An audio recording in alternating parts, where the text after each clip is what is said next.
네, 우리 지난주부터 우리가 룻기 말씀을 좀 살펴보고 있습니다. 우리가 지난주 말씀을 조금 기억해 보면 성경은 이방 여인과의 결혼을 금지하고 있고 또 이방 사람들과 이스라엘 사람들이 섞이는 것에 대해서 굉장히 끔찍히도 싫어한다고 했어요. 그러나 그럼에도 불구하고 룻이라고 하는 이 이방 여인의 이야기를 성경에 기록하고 있는 이유가 있다라고 말씀을 드렸습니다. 그 이유가 무엇인가요? 마태복음 1장 1절에 기록되어 있는 것처럼 이 땅에 메시아로 오시는 예수 그리스도가 아브라함의 자손으로 다윗의 자손으로 오기 때문에 그래요. 어떻게 아브라함의 후손으로 오나요? 어떻게 다윗의 후손으로 오는지를 연결해주고 있는 책이 바로 룻기라고 했습니다. 그럼 메시아가 다윗의 자손으로 오는데 그 다윗이 어떻게 태어나게 됩니까? 바로 룻과 보아스가 결혼하여 자녀를 낳게 되는데 그 자녀가 바로 오벳이에요. 이 오벳이 다윗의 할아버지가 된다고 했습니다. 또 믿음의 계보를 살펴보면 아브라함에게서 이삭으로 넘어가게 되고 또 이삭에게서 야곱으로 넘어가게 되고 또 야곱에서 유다로 넘어가죠. 그런데 이 창세기의 내용을 살펴보면 창세기 38장에 이 유다는 며느리인 다말을 통하여 베레스와 세라를 낳게 됩니다. 그리고 더 이상 족보가 멈춰버리는 거죠. 그러다가 이 멈췄던 족보가 언제 다시 등장하느냐? 룻기 4장 18절 이하에 등장합니다. 그 내용이 뭐예요? 베레스의 자손은 이러하니라 라고 설명하면서 베레스부터 시작하여 다윗까지의 족보를 기록하고 있는 책, 바로 룻기라는 거죠. 바로 하나님께서 이 땅 가운데 보내주시기로 약속하신 그 메시아가 이 세상에 어떻게 오고 있는가를 정확하게 기록하고 있는 책, 바로 그 하나님의 역사의 중심에 서 있는 여인이 바로 룻이라고 했어요. 비록 이방 여인이지만 그녀는 시어머니인 이 나오미를 따라 자신의 고향을 떠나 유대 땅에 오게 되었고 이 선택이 바로 룻의 인생을 바꿔놓게 된 것입니다. 그래서 그리스도의 족보에 이방인임에도 불구하고 당당히 자신의 이름을 올리는 영광을 누리게 된 것이죠. 자, 그렇다면 이방 여인인 이 룻이 어떻게 유대 땅에 오게 되었을까요? 그의 시어머니 나오미를 쫓아 오게 된 거죠. 자, 그렇다면 이 나오미는 이 유대 땅에 기근이 찾아오자 그 기근을 피하여 모압 땅으로 갔는데 왜 나오미는 그 모압 땅을 떠나 다시 유대 땅으로 돌아오게 되었을까요? 바로 소문 때문입니다. 나오미가 모압 땅까지 전해진 이 소문을 들은 거예요. 그 소문의 내용이 무엇인가요? 오늘 우리가 읽은 6절 말씀이에요. 여호와께서 자기 백성에게 양식을 주셨다라는 소식을 듣게 된 것입니다. 그래서 두 며느리들과 함께 이제 유다 땅을 향해 돌아가려고 하는 거죠. 여러분, 사실 이 룻기를 살펴보면 룻기 1장 1절에서 5절까지의 이야기는 참으로 비극적인 이야기가 기록되어 있습니다. 나오미가 남편과 함께 잘 살아보겠다고 남편과 두 아들 데리고 모압 땅으로 이주했습니다. 그런데 이주한 지 얼마 되지 않아 남편이 죽고 두 아들이 죽게 되는 이야기. 그래서 세 명의 여인들이 살아가는 이야기가 룻기 1장 1절에서 5절까지 기록되어 있어요. 비극 중에 비극입니다. 어쩌면 그때 당시의 여인들은 이 세상을 살아가는 게 너무나도 쉽지 않았으니 그 나오미의 인생이 마치 결론처럼 여겨지기도 합니다. 그런데요, 여러분, 이런 나오미의 인생 가운데에 대반전이 시작된 시점이 있습니다. 그때가 언제인가요? 바로 소문을 듣고 유다 땅으로 돌아가는 선택을 하면서부터 인생의 대반전이 일어나게 되었다라는 겁니다. 여러분, 나오미가 어떤 소문을 들었을까요? 단순히 유다 땅에 양식이 있다더라, 여러분, 이런 소문 듣지 않았어요. 나오미가 들었던 소문은 이것입니다. 하나님께서 자기 백성을 돌보시사 양식을 주셨다라는 소문을 들었어요. 여러분, 우리는 여기서 굉장히 중요한 진리를 발견하게 됩니다. 기근이 들었던 유대 땅에 양식을 주신 분이 누구라고 말씀하고 있습니까? 하나님이시다라고 말씀하고 있어요. 여러분, 우리 인생 가운데 풍성한 열매 주시는 분이 누구실까요? 하나님이십니다. 여러분, 이 사실을 잊어서는 안 돼요. 이른 비와 늦은 비를 적당한 때에 내리셔서 이 가나안 땅에 곡식과 열매를 주셨던 것처럼 우리의 인생 가운데도 이른 비와 늦은 비를 정확한 때에 내리셔서 여러분 우리의 인생이 열매 맺는 인생이 되게 하시는 분, 바로 우리가 믿는 하나님이신 줄 여러분 믿으시길 바랍니다. 단순히 내가 잘해서 내가 노력한 결과물이다라고 생각하면 그것은 착각이고 오만이에요. 은혜 주시는 하나님 때문에 우리의 삶에 열매가 있다라는 것을 우리는 반드시 기억해야 됩니다. 여러분 나오미가 이 유대 땅에 기근이 들었을 때에는 이 사실을 잊어버렸어요. 여러분 자신의 힘으로 살면 되는 줄 알고 유대 땅을 떠나 모압 땅으로 이주한 거예요. 내가 모압 땅으로 이주하여 열심히 땀 흘려 살면 잘 살 수 있을 거라는 생각 속에 약속의 땅을 떠나 모압 땅으로 간 거예요. 그런데 어떻게 되었습니까? 모압 땅으로 이주한 지 10년이 지나자 남편이 죽고 두 아들이 죽고 말았어요.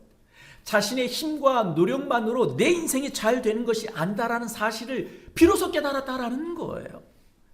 그래서 하나님께서 자기 백성을 돌보셨다. 그래서 유대 땅에 다시 양식이 생겼다. 이 소문을 듣자 자신 또한 하나님의 돌보시는 땅, 하나님의 돌보심을 받고자 유다 땅으로 돌아가는 선택을 했다라는 거예요. 여러분 이 6절 말씀에 돌아오려 하여라는 이 단어에서 이 돌아가다라는 단어가 히브리어로 슈브라고 하는 단어예요. 슈브. 여러분 이 슈브라고 하는 단어는 단순히 방향을 바꾸다라는 의미가 아닙니다. 회개를 의미하는 표현이다라고 말씀을 드렸어요.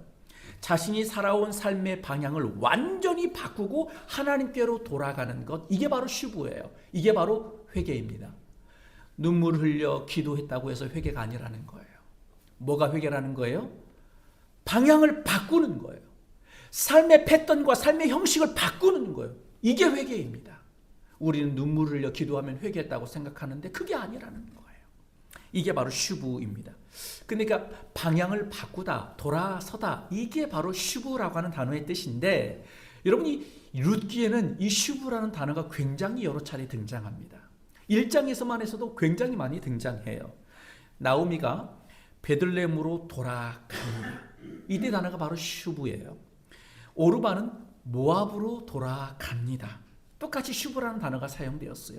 룻은 하나님을 선택하여 돌아오는 선택을 하게 됐죠. 전부 다 무슨 이야기예요? 돌아가는 이야기입니다. 각자가 돌아가요. 그런데 돌아가는 방향이 다를 뿐입니다. 나오미는 하나님께서 말씀하신 약속의 땅을 떠났다가 다시 은혜의 자리로 돌아오고 있는 모습이에요. 그런데 오르바는 어떻습니까? 나오미를 통해 하나님의 백성이 될 수 있었지만 다시 모압으로 돌아가게 되었어요. 여러분 룻은 어떤가요? 모압 사람이기 때문에 나오미도 모압에서 살아라, 너의 아버지 집으로 돌아가라고 말했기 때문에 충분히 모압 땅에 살 수 있음에도 불구하고 그녀는 모압 백성에서 하나님의 백성으로 돌아가는 선택을 했다라는 거예요. 여러분 이처럼 세상 사람들은 누군가는 항상 돌아가죠. 여러분 어디로 돌아가고 계십니까? 하루하루 바쁜 일상을 보내면서 도대체 어디를 향하여 돌아가고 있습니까? 세상으로 돌아가시겠습니까? 아니면 익숙한 죄악의 자리로 돌아가시겠습니까? 아니면 하나님의 은혜의 자리로 돌아가시겠습니까? 여러분 참된 회복은 오직 하나님께로 돌아갈 때만 일어나게 됨을 여러분 기억하시길 바랍니다. 그래서 이 돌아가다라고 하는 단어 슈브는요, 장소의 이동을 말하는 단어가 아니에요. 바로 방향의 전환을 의미하는 단어입니다. 여러분 오르바는요 모압으로 돌아갔지만 룻은 하나님께로 돌아왔어요. 하나님의 회복은 뭐라겠어요? 하나님께 돌아갈 때 시작된다고 했죠? 그러므로 우리 또한 마찬가지입니다. 하나님의 회복을 우리가 경험하길 원한다면 우리는 매일같이 하나님께로 돌아가야 돼요. 그런데 여러분 적당히 대충 흉내내는 신앙은 안 됩니다. 우리는 너무나도 쉽게 생각해요. 하나님께로 돌아가는 이 삶을 안일하게 생각합니다. 여러분 하나님께 돌아가기 위해서는요 마땅히 지불해야 할 대가도 있음을 우리는 알아야 합니다. 무슨 말이냐? 사실 나오미가 유대 땅으로 돌아가려고 하는 이 선택이요 사실 쉬운 선택은 아니었습니다. 여러분 모압에서 베들레헴까지의 거리는 약 70km예요. 근데 중간에 사막 지형이 있습니다. 여인들 3명이서 이 먼 거리를 여행한다? 중간에 나타날 도적대들로 인하여 생명의 위협을 받을 수 있는 상황이에요. 결코 쉬운 선택이 아니다라는 거죠. 더 나아가서 여러분, 모압과 베들레헴은요 추수하는 시기가 같아요. 여러분, 오늘 그 룻기 1장 22절에 보니까 나오미가 이 유대 땅 베들레헴에 도착했을 때 이 베들레헴에서 무슨 일이 있었습니까? 보리 추수가 시작되었다라고 성경은 이야기하고 있어요. 이 말은 무슨 뜻이냐면 나오미가 이 모압 땅을 떠날 때에 이 모압 땅도 어떤 시기가 다가오고 있었다고요? 추수 때가 다가오고 있었다라는 것입니다. 여러분, 모압 땅을 떠나려고 하니 모압 땅에 심어놓은 수많은 농작물들의 열매를 나오미도 보았을 거예요. 여러분, 그걸 두고 떠난다라고 하는 것 쉽지 않습니다. 그런데 나오미는 모압 땅에서 추수할 그것들을 포기하고 하나님께서 돌보시는 땅 유다 땅으로 돌아가는 선택을 한 거예요. 여러분, 이 선택이 나오미의 인생을 고통의 인생에서 기쁨의 인생으로 바꿔주는 결정적인 사건이 되었음을 우린 기억해야 할 것입니다. 이처럼 우리가 선택을 할 때에 여러분, 손해를 감수하는 결단이 우리 가운데 필요한 거예요. 만일 나오미가 이 모압 땅을 떠나 유대 땅으로 가려고 마음을 먹었는데 눈에 보이는 추수할 것들로 인해 내가 추수를 하고 떠나야지 라고 생각했다면 나오미가 과연 모압 땅을 떠날 수 있었을까요? 못 떠났을 거예요. 여러분, 생각해 보세요. 모압 땅에서 추수를 다 했습니다. 추수하다 보면 먹을 양식이 채워졌을 것이고 그러면 당장 떠나야 되겠다는 생각보다 어떤 생각을 하겠어요? 좀 더 머무르면서 생각해 봐야 되겠다. 아마 이렇게 생각하지 않았을까요? 떠나기가 쉽지 않았을 거예요. 또 만일 추수를 끝내고 떠나기로 했다면 여러분, 추수를 끝내고 떠났을 때에 과연 이 룻이 보아스를 만날 수 있을까요? 만날 수 없어요. 여러분, 룻이 보아스를 만날 수 있었던 결정적인 계기가 뭐예요? 추수하면서 만나게 된 거잖아요. 이 말은 무슨 뜻인가요? 여러분, 하나님께서 예비하신 은혜가 있다라는 것입니다. 신앙생활에서도 믿음을 결단해야 할 때가 있다라는 거예요. 이것저것 따지고 계산하며 보다 나은 선택을 해야지 하고 선택하면 하나님께서 예비하신 그 복을, 그 은혜를 놓칠 수 있습니다. 여러분, 즉시 순종해야 하나님의 은혜를 누릴 수 있는 거예요. 그래서 신앙생활에 있어서 베스트의 적은 베로예요. 한번 넘겨주실래요? 여러분, 신앙생활의 베스트의 적은 베로예요. 좀 더 나은 것 찾다가 최고의 것을 놓칠 수 있다는 거예요. 여러분, 하나님께서 주시는 것을 누리기 위해서 희생을 감수하면서까지 하나님께로 돌아가야 돼요. 하나님께서 떠나라고 하는 마음을 주셨으면 지체 없이 계산하지 말고 그 자리를 털고 일어나 하나님 말씀하신 그 곳으로 나아가야 되는 거죠. 사랑하는 여러분, 혹시 하나님께서 지금 내 삶의 자리를 털고 일어나 은혜의 자리로 돌아오라고 말씀하시는 것은 아닌가?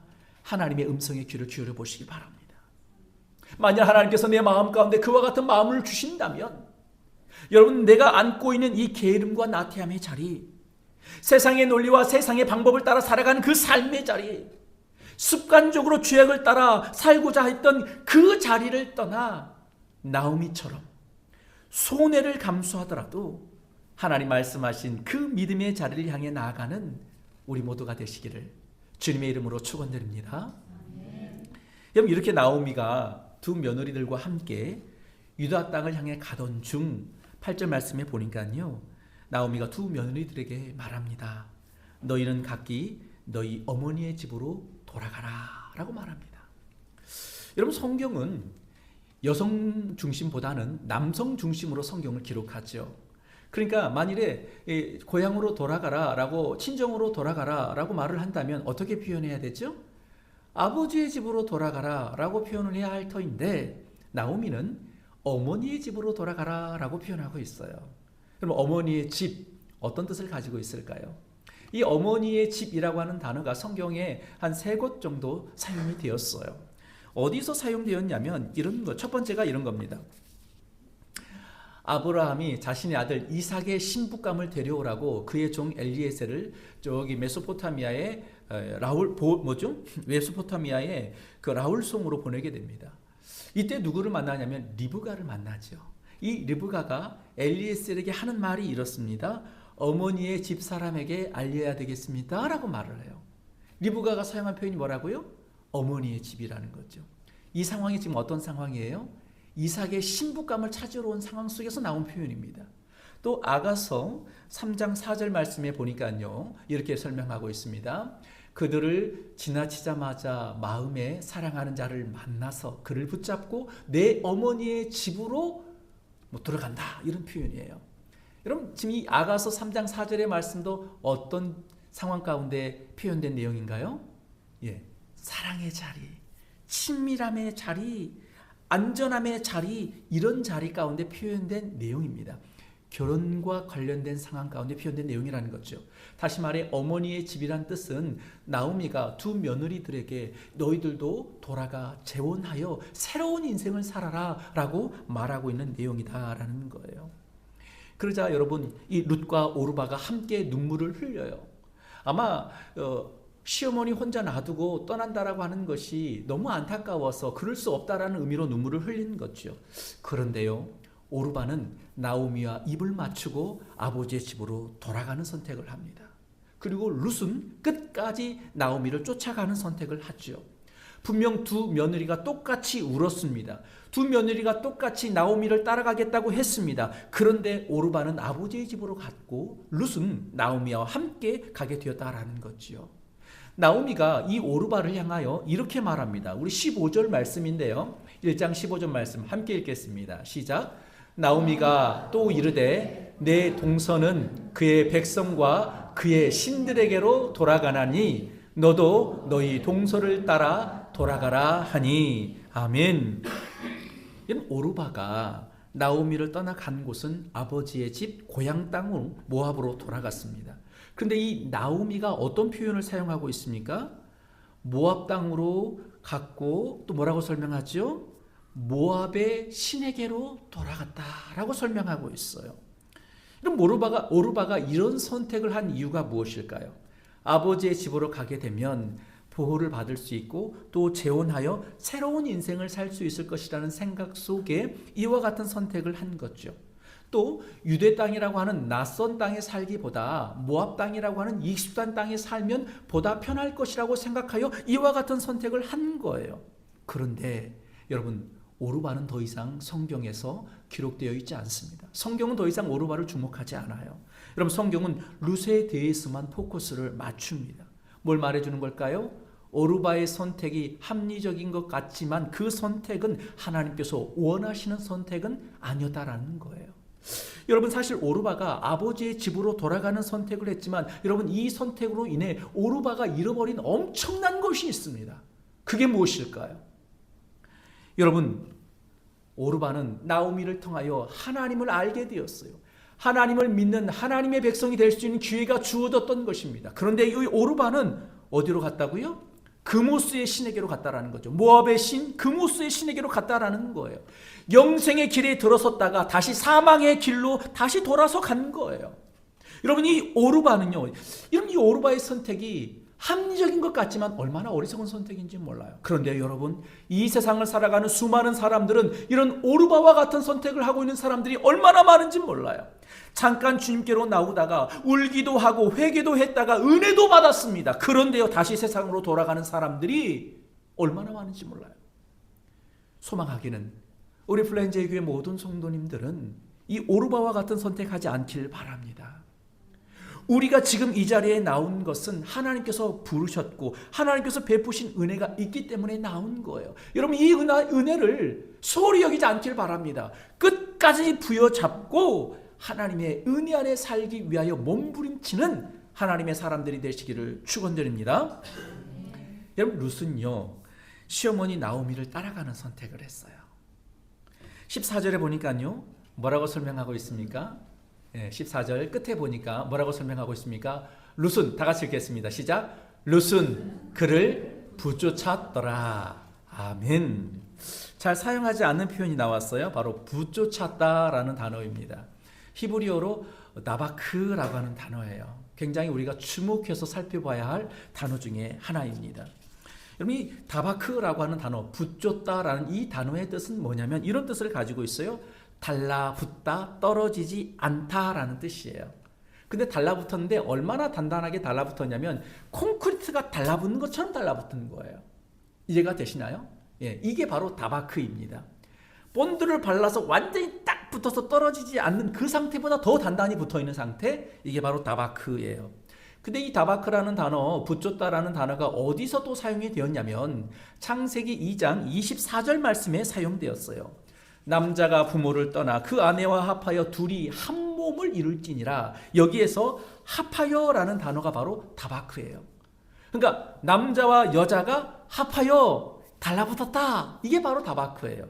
그러니까 룻이 나오미를 붙여쳤다라고 하는 것은 잠깐 따라가는 수준이 아니라 남자와 여자가 결혼하여 하나가 된 것처럼 끝까지 떨어지지 않겠다라는 결단으로 따라갔다라는 겁니다. 이해가 됐어요? 사실 룻이 나오미를 따라간다고 했을 때에 여러분 나오미를 따라간다 한들 상황이 달라지지 않습니다. 그럼에도 불구하고 룻이 나오미를 붙잡고자 했던 그 이유가 무엇이었을까요? 성경에는 명시되어 있지 않지만 추측해 볼 때에 나오미의 인격과 신앙을 보고 붙여찼을 것이다 라고 볼 수 있어요. 여러분 생각해 보세요. 나오미가 남편이 죽고 두 아들이 죽었습니다. 그러면 시어머니 입장에서는 두 며느리들을 어떻게 해야 될까요? 자신이 살 수 있는 도구로 활용해야 될 것입니다. 며느리들에게 빨리 식량 얻어와라 욕도 하고 윽박도 지르면서 심부름도 시키면서 좀 그렇게 해야 되겠지요. 또 유다 땅으로 돌아간다고 했을 때 두 며느리들을 데리고 가야 편하게 살 수 있지 않겠습니까? 그런데 나오미는 그렇게 말하지 않았어요. 두 며느리들에게 나와 함께 돌아간다 한들 상황이 달라지지 않으니 너희는 아버지의 집으로 어머니의 집으로 돌아가 새로운 인생을 살라고 그 두 며느리들을 걱정하며 보내주고 있는 모습입니다. 다르죠. 일반 모압 사람들과 삶이 달랐던 거예요. 그러면서 나오미가 늘 두 며느리들에게 말을 했어요. 어떤 이야기를 했을까요? 내가 믿는 하나님에 대해서 이야기했을 거예요. 그러면서 소문이 들려오는 순간 그는 캐치했어요. 하나님께서 우리 백성을 돌보셔서 우리 땅에 양식이 생겼다.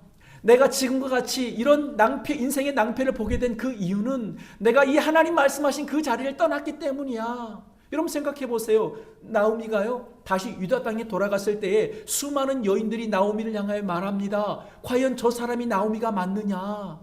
여러분 이 유다 땅을 떠날 때는 멋진 얼굴로 풍족한 재산을 들고 함께 떠나갔는데 돌아온 몰골이요 꼴이 아니었어요. 말이 아니었어요. 과연 이 여인이 나오미가 맞느냐? 그때 나오미가 뭐라고 말했지요? 나를 더 이상 나오미라고 말하지 말고 말하라고 말하세요. 내 인생은 기쁨의 인생이 아니라 고통의 인생입니다. 내가 이와 같은 인생이 될 수밖에 없었던 이유는 내가 하나님을 떠났기 때문입니다. 나오미의 입술 속에는 늘 하나님을 향한 간증과 고백이 있었다라는 거예요.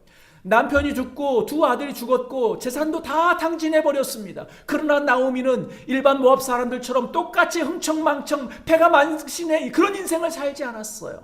여전히 하나님을 향한 갈망이 있었고 주님께로 돌아가야 된다는 말을 두 며느리에게 말을 했을 거라는 거예요. 이 나오미의 인격과 신앙을 룻은 보았던 겁니다. 모압 사람들과는 다른 삶을 살고 있는 이 나오미를 본 거예요. 그래서 나도 우리 시어머니가 믿고 있는 그 하나님을 나의 하나님으로 믿고 싶다라는 신앙의 결단이 일어나 나오미를 붙여쳤던 거예요. 여러분 생각해 보세요. 나오미가 시어머니잖아요. 여러분 아무리 잘해줘도 시어머니예요. 여러분 시어머니가 나를 따라와라 하면 따라갈 수 있겠어요? 남편이 없는데 못 따라가잖아요. 당연한 거 아니겠어요? 그러나 그럼에도 불구하고 룻이 따라갔다라고 하는 것, 나오미의 인격과 신앙이 달랐다라는 거죠. 여러분 우리가 하나님을 전한다고 할 때에 우리는 우리의 신앙을 어떻게 드러내시겠습니까? 여러분 우리의 신앙이 어떻게 드러날까요? 그건 바로 우리의 인격을 통해 드러나는 거예요. 여러분 우리의 입술은 하나님 믿어야 복 받습니다. 하나님 믿어야 구원 받습니다. 라고 말하는데 우리의 입술이 거칠어요. 우리의 삶이 죄악에 물든 삶이라면 누가 우리가 믿는 하나님을 믿겠습니까? 그래서 믿음은요 우리의 인격을 통해 드러나는 것이고 우리의 인격을 통해 흘러가는 거예요. 그렇기 때문에 예수님을 믿음으로 구원받은 우리의 인격은 어떠해야 될까요? 세상 사람들과는 달라야 합니다. 입술도 세상 사람들처럼 거칠어서는 안 돼요. 행동도 혈기를 눌러야 합니다. 삶도 마찬가지예요. 거짓과 속임이 있어서는 안 돼요. 하나님 보시기에 정직한 삶을 살아갈 때에 여러분 우리 삶 가운데 그리스도가 증거되어지는 것이고요. 예수님의 사랑이 흘러가게 되는 거예요. 그렇다면 여러분 우리가 어떻게 해야 하나님 앞에 정직한 삶을 살고 우리의 인격이 보다 아름다운 인격이 될 수 있을까요? 어떻게 하면 될 수 있을까요? 우리 또한 예수님을 붙여쳐야 될 줄 여러분 믿으시길 바랍니다. 예수님과 우리가 본드로 붙여놓은 것처럼 콘크리트로 붙여진 것처럼 딱 붙어서 하나가 되어야 되는 거예요. 하나님과 나 사이에 그 어떤 죄악의 이물질이 있어서는 안 됩니다. 룻이 시어머니의 신앙을 붙여치면서요 어떤 일이 일어나요? 룻의 삶의 회복이 일어나기 시작하는데요. 나오미의 삶에도 회복이 일어나게 됩니다. 룻으로 인하여. 그리고 나서 나중에는 어떻게 되죠? 이스라엘도 회복이 일어나게 되잖아요. 여러분 하나님을 붙잡는 사람 그 룻이라고 하는 한 사람으로 말미암아 그 가정이 회복이 되고 그의 인생이 회복이 되고 그의 가정이 회복되고 한 나라가 회복되는 것을 우리는 룻기를 통해서 볼 수 있습니다. 여러분 갈수록 우리의 신앙이 희미해지는 이유가 무엇일까요? 하나님의 음성이 들리지 않고 세상의 목소리가 더 크게 들리는 그 이유가 무엇이겠습니까? 하나님과 나 사이에 너무 많은 이물질이 끼어 있기 때문에 그래요. 내가 하나님을 붙여쳐야 되는데 세상의 계산기를 앞세우다 보니 하나님의 말씀을 가려서 순종하는 거예요. 이익이 되는 말씀 앞에서는 순종하고 손해를 볼 것 같으면 순종하지 않는 거죠.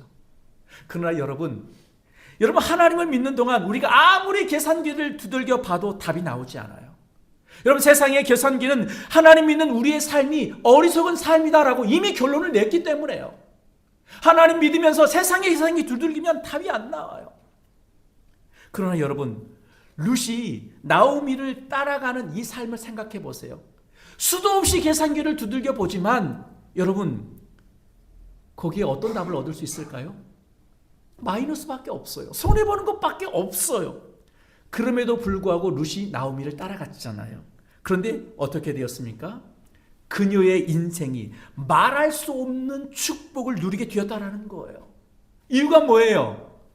하나님의 헤세드, 하나님의 놀라운 은혜가 나오미의 인생 가운데에 주어졌기 때문에 그래요. 분명 세상의 계산기를 두들겨 봤을 때는 손해예요. 따라가면 안 되는 거예요. 그런데 룻은 따라갔잖아요. 그랬더니 전혀 계산기에 나오지 않았던 하나님의 은혜가 주어지니 그의 인생이 복을 받게 된 것입니다. 여러분 우리의 삶도 마찬가지예요. 아무리 세상의 계산기를 두들겨 본다 할지라도 여러분 답이 나오지 않아요. 하나님 믿는 삶 여러분 손해볼 수밖에 없지 않을까요? 그런데 놀랍게도 우리가 하나님께 딱 붙어있고 하나님 말씀에 순종하며 살아가면 여러분 분명 계산하지 않았던 놀라운 하나님의 은혜가 주어져 우리의 삶이요 형통한 삶 되는 줄 믿으시길 바랍니다. 우리 모두가 룻처럼 하나님을 붙잡는 신앙으로 살아가시길 바랍니다. 예수 그리스도만이 나의 구원자요 나의 방패요 나의 산성이요 나의 요소가 되심을 믿고요 오직 예수님만 의지하는 삶을 살아가는 우리 모두가 되시길 축원드립니다. 말씀을 마무리합니다. 실패한 나오미의 인생의 전환점이 언제 찾아왔습니까? 하나님께서 자기 백성을 돌보셨다는 소문 듣고 고향 땅으로 돌아가겠다는 결단에서부터 회복이 시작이 되었어요. 여러분 우리의 삶 가운데 어떤 실패와 고난이 찾아온다 할지라도 우리가 하나님께로 돌아가려고 하는 그 결단에서부터 하나님의 은혜가 회복이 시작됨을 믿으시고 늘 주님께로 돌아가는 삶을 사시길 바랍니다. 또한 하나님께 돌아갈 때 손해를 감수할 수 있어요. 세상 방식이 아닌 하나님의 방식 따르다 보면 손해가 찾아올 수 있습니다. 그러나 예상치 못한 하나님의 은혜가 기다리고 있음을 여러분 꼭 믿으시고요. 하나님의 방식대로 하나님 쫓아가시길 바랍니다. 또한 룻이 나오미를 보존했던 것은 나오미의 인격과 신앙 때문이었던 것처럼 우리의 믿음이 세상 가운데 흘러가기 위해서는 우리의 인격이 바른 인격 되어야 합니다. 어떻게 바른 인격 될 수 있을까요? 우리가 예수님을 붙여주면 되는 거예요. 소망하기는 우리 모두가 예수님을 붙여줌으로 말미암아 우리의 인격과 삶이 아름다워지고 또 세상 가운데 그리스도의 향기 드러내는 주님의 제자가 되므로 이 세상을 거룩한 하나님 나라로 세워가는 주의 백성들 되시기를 주님의 이름으로 축원드립니다. 우리 시간 함께 기도하며 나가길 원합니다. 우리 이렇게 기도하기를 원하는데요. 주님, 우리의 삶이 여러 가지 세상 일로 인해 피곤하고 지쳐 있습니다. 약삭빠른 세상 사람들의 계산법을 따라가지 못해 낭패를 볼 때도 있습니다. 그러나 주님, 세상 방식대로 살지 않고 주님의 말씀과 주님의 뜻 안에 살길 원합니다. 흐트러진 우리의 믿음을 바로 세워 다시 주님께 돌아가길 원하오니 주여 이 시간 우리의 심령 위에 임재하셔서 우리의 마음을 주님께로 향할 수 있도록 인도하여 주옵소서. 더 이상 세상의 계산기 두드리지 않고 어떤 선택이 보다 나은 선택인가 고민하지 않고 하나님께서 말씀하신 자리, 순종의 자리로 나아가게 하여 주옵소서. 오직 예수님만 붙잡는 자 되게 하여 주옵소서. 이런 믿음의 결단으로 하나님 앞에 기도하며 나아가겠습니다. 우리 함께 기도하며 나아가겠습니다.